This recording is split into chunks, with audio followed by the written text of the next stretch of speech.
Assalamualaikum warahmatullahi wabarakatuh.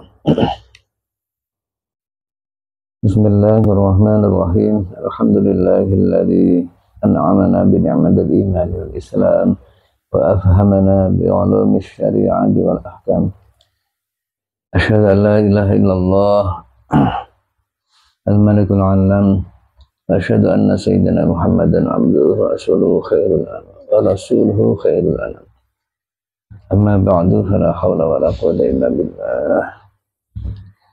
Saudara-saudaraku rahimakumullah, alhamdulillah bisa bertemu kembali senantiasa dengan semangat yang sampai pada puncaknya kita menghadap Allah, membenahi diri, membenahi hati dalam rangka untuk menggapai ridha Ilahi. Saudara-saudaraku rahimakumullah, beberapa waktu yang lalu saya mulai dengan surat-surat yang ada dalam Al-Quran, Fatihah, Baqarah. Kali ini kita akan menyinggung tentang surat Ali Imran. Ali Imran adalah nama sosok hamba yang soleh. Ini diambil di situ dari satu ayat, A'udzubillahi minasyaitonirrajim. Innallaha astafa Adama wa Nuha wa ala Ibrahim wa ala Imran 'alal 'alamin. Sesungguhnya Allah memilih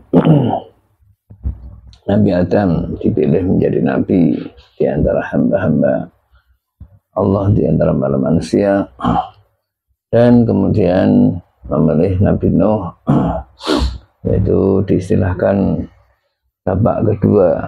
Jadi kalau Abul Bashar pertama adalah Nabi Adam, Abul Bashar kedua karena saat itu terjadi malapetaka atau banjir yang mendunia, seakan-akan muncul lagi yang tertahan adalah Nabi Nuh beserta yang mengikutinya, yaitu Nabi Nuh.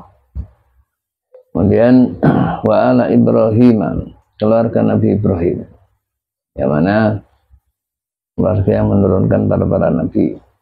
Kemudian wa ala Imran, disinilah kita fokuskan, yaitu keluarga Imran, salah satu dari yang dipilih oleh Allah dari hamba-hamba yang bertakwa, dari hamba-hamba yang saleh, dari hamba-hamba yang mencintai Allah dan dicintai Allah. Saudara-saudaraku rahimakumullah, tentu semua adalah terserah Allah siapa yang dipilihnya. Allah wa rabbuka yakhluqu ma yasha wa yakhtar. Allah itu berhak menciptakan segala sesuatu dan memilihnya. Dan pilihan yang telah ditetapkan oleh Allah tentu tidak asal-asalan. Semua berdasarkan keilmuan Allah, kebijaksanaan Allah, dan terserah Allah. Allah adalah fa'alul lima yurid, maha mengerjakan sesuatu yang dikehendakinya, dan segala sesuatu yang dikehendakinya pasti terrealisasi, pasti terbukti. Termasuk dalam ini adalah Allah menghendaki memilih hamba yang dicintainya, ialah keluarga Imran. Ya, beberapa kali saya sampaikan bahwa apa yang ada di dalam Quran ini semua bisa kita jadikan keteladanan, kita jadikan ibrah, pelajaran dalam kehidupan ini. Tentu dalam hal ini kenapa keluarga Imran dipilih? Jadi hamba yang dicintai atau hamba yang bisa mencintai Allah. Tentu semuanya sekali lagi tidak asal-asalan. Semua berdasarkan kebijaksanaan Allah, berdasarkan ilmunya Allah. Sejenak kita cermati dari sisi sesuatu yang luar biasa yang ada dalam keluarga Ali Imran. Bahwa di keluarga Imran itu ya kali itu qalat imra'atu Imran rabbi inni nazartu laka ma fi batni muharraran. Kita cermati dari ini bahwa ingatlah pada saat Imran, jadi istrinya Pak Imran, yaitu ibunya Hannah, di saat mengandung atau hamil itu sudah mengikrarkan diri, artinya sudah nazar. Nazar itu adalah mewajibkan sesuatu yang sebenarnya tidak wajib atau sebenarnya bukan dalam taraf wajib. Jadi yang mewajibkan dirinya sendiri. Nazartu lakama fi badani muharraron.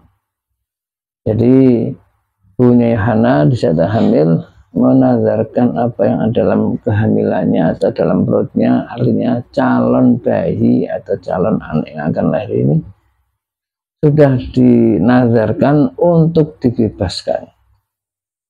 Artinya dibebaskan, jadi segala sesuatu yang terkait dengan kemanusiaan, hukum manusia sudah dibebaskan.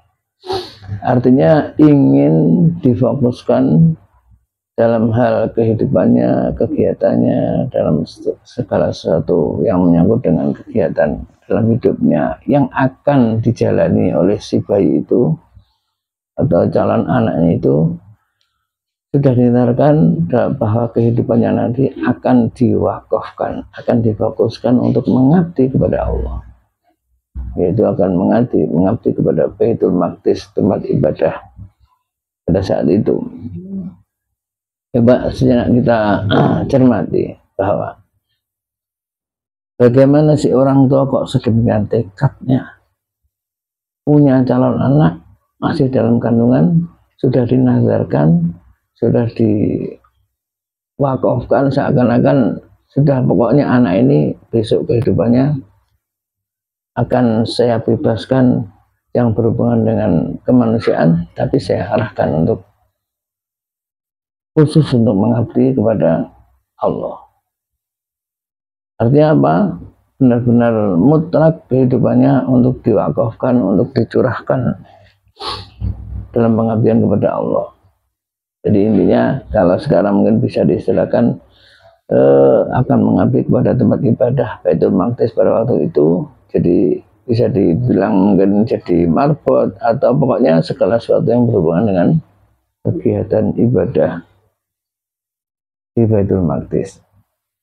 Sama sekali tidak diarahkan untuk sesuatu yang duniawi, ya, sesuatu yang hubungan antar manusia, hubungan pergaulan dengan manusia dan sebagainya. Pokoknya fokus, anakku ini nanti akan saya fokuskan, akan saya arahkan untuk mutlak mengabdi kepada Baitul Maqdis, alias mengabdi kepada Allah di dalam Baitul Maqdis. Sekali kita cermati sedemikian apa ya, tekadnya, sedemikian kuatnya keimanan. Kenapa kita bisa bilang begitu? Karena pada umumnya orang tua itu dalam rangka memprogramkan, memplanningkan anaknya, membuat rencana untuk anaknya itu biasanya bagaimana agar supaya anak saya nanti punya pendidikan yang tinggi, punya jabatan yang tinggi, prospek dalam hal finansial, dalam hal bisnis, dalam hal itu yang sering dipikirkan adalah urusan-urusan duniawi. Jujur saja kita sendiri juga begitu kan, membayangkan bagaimana bahagia jika kita sebagai orang tua punya anak yang nanti dalam hal duniawiahnya, dalam hal bisnisnya, dalam hal segala sesuatu terkait dengan masa depannya, katanya masa depan yang seakan-akan membawa kebahagiaan, itu senantiasa dipikirkan, senantiasa diprogramkan, dianggarkan bagaimana agar supaya sukses. Itu kebanyakan yang namanya orang tua, yang namanya manusia. Maka dari itu inilah sisi keistimewaannya, keistimewaan dari keluarga Al-Imran. Jadi bisa dibilang ini neneknya Nabi Isa. Jadi Nabi Isa punya orang tua namanya Dei Maryam punya orang tua namanya Bunda Hana. Jadi sekali lagi sedemikian kuatnya, sedemikian tawakalnya, sedemikian mantapnya keimanan si Bunda Hana. Sudah dalam hamilnya itu sudah mengekalkan diri. Ini yang patut kita contoh. Dan kenyataannya akhirnya punya anak yang namanya Dewi Maryam, sosok yang istimewa, sosok Nisa'il Alamin, perempuan terbaik dunia. Akhirnya punya anak lagi dengan yang namanya Nabi Isa. Ini juga termasuk Nabi yang istimewa dalam hal keluar biasaan mukjizatnya. Saudara-saudaraku rahimakumullah. Tentu bagaimana agar supaya kita mengambil keteladanan, mengambil pelajaran dalam hal ini. Paling tidak kita dalam kehidupan ini bagaimana agar supaya fokus mantepnya itu kepada urusan-urusan yang berhubungan dengan ibadah kepada Allah, berhubungan dengan pendekatan diri kepada Allah, berhubungan dengan negeri akhirat. Ini namanya paling tidak. Meskipun tidak sekelas, jelas kita bukan kelasnya dengan yang namanya Imra'atul Imran. Nah, kita bisa mengambil pelajaran paling tidak dalam kehidupan ini, mindset kita, pemikiran kita, cara hidup kita lebih prioritaskan urusan-urusan yang berhubungan dengan negeri akhirat, berhubungan dengan ridhonya Allah, berhubungan dengan kedekatan kita kepada Allah. Karena itulah satu-satunya yang akan bisa kita andalkan, bisa kita harapkan dalam rangka keselamatan kita, dalam rangka kebahagiaan kita di dunia ini dan di akhirat kelak. Jelas ini satu mindset, satu pemikiran yang sangat mendobrak dengan kebiasaan atau kebanyakan orang.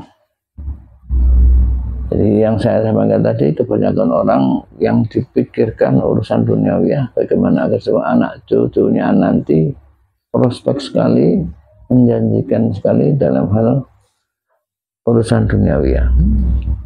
Ini sangat berbalik dengan apa yang sudah menjadi prinsipnya ketika namanya Imra'atul Imran. Karena itu ini salah satu yang menyebabkan makanya terus jadi anak yang luar biasa, punya cucu juga luar biasa. Demikian saudara-saudaraku, sekelumit sekali tentang pelajaran kita ambil dari nama surat Ali Imran dalam Al-Quran, surat yang ketiga.